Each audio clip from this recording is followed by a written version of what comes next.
जय हिंद। चलिए आज हम निबंध सेक्शन का दूसरा वीडियो देखेंगे। पहला वीडियो आपने देख लिया था, है ना, जो मेरे प्रिय कवि पर था। दूसरा वीडियो है वृक्षारोपण।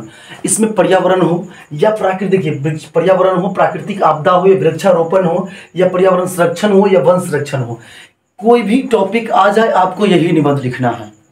समझ गए? कोई भी टॉपिक आ जाए आपको निबंध तो यही लिखना है, ठीक है।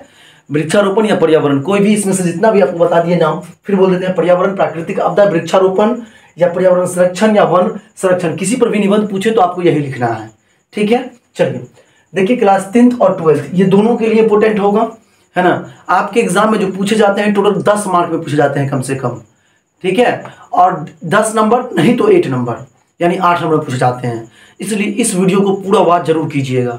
चलिए इसका देखना शुरू करते हैं इसको, है ना। निबंध लेखन का ये दूसरा वीडियो होगा, हम आपको बता दिए थे। इससे पहले मेरे प्रिय कवि पर निबंध था।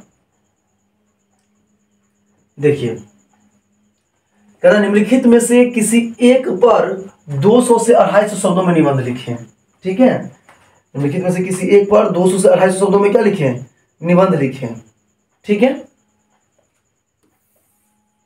250 शब्दों में निबंध लिखें, ठीक है। चलिए, तो हम वृक्षारोपण का है, पर्यावरण का है, प्राकृतिक आपदा का है, सारा बता दिए थे आपको। वृक्षारोपण हम ही मानते हैं अभी, ठीक है। पर्यावरण और सारा आपको हम इससे पहले बता चुके हैं।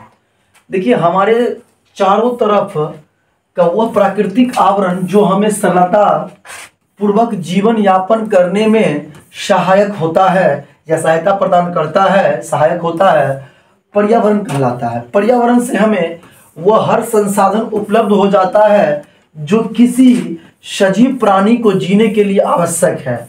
इस पर्यावरण का संरक्षण भी जरूरी है।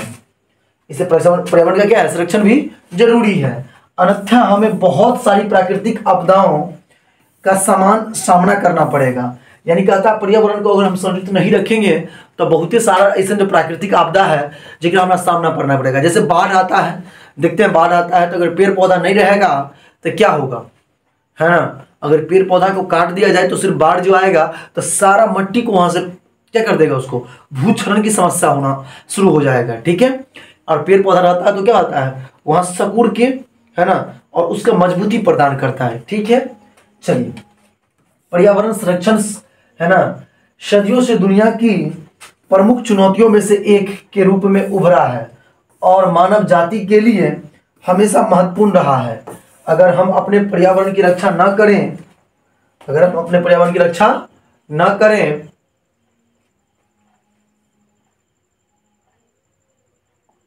देखिए, अगर हम अपने पर्यावरण की रक्षा ना करें तो समय समय पर हमें आपदाओं का सामना करना होगा। कहता अगर हम पर्यावरण का रक्षा ना करें तो समय समय पर हमें क्या करना पड़ेगा, मतलब बहुत सारे कठिनाइयों और आपदाओं का सामना करना पड़ेगा।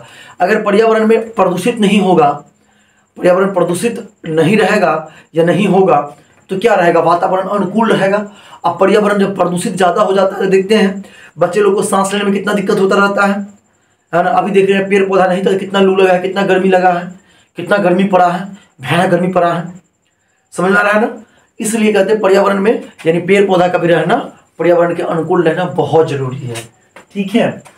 इसमें जनधन की अपार हानि होती है। यह दो प्रकार के होते हैं, एक होता है प्राकृतिक आपदा और एक होता है मानव जनित आपदा। जिनमें मानव जनित आपदाएं होती है उनकी उत्पत्ति ओरिजिन यानी उत्पत्ति मानव के हस्तक्षेप के कारण या मानव के गलतियों के द्वारा होता है, ठीक है। यानी दो आपदा होता है, एगो प्राकृतिक आपदा, एगो मानव जनित आपदा। प्राकृतिक आपदा किसे कहते हैं? वो आपदा जो प्रकृति के गलतियों के कारण उत्पन्न होता है उसे प्राकृतिक आपदा कहते हैं, है ना। यानी वो आपदा जो प्रकृति के मतलब कारण उत्पन्न होता है उसे क्या कहते हैं? प्राकृतिक आपदा कहते हैं। जैसे हम बता देते हैं आपको, है ना, प्राकृतिक गलतियों के कारण नहीं, प्रकृति के कारण जो उत्पन्न होता है, ठीक है।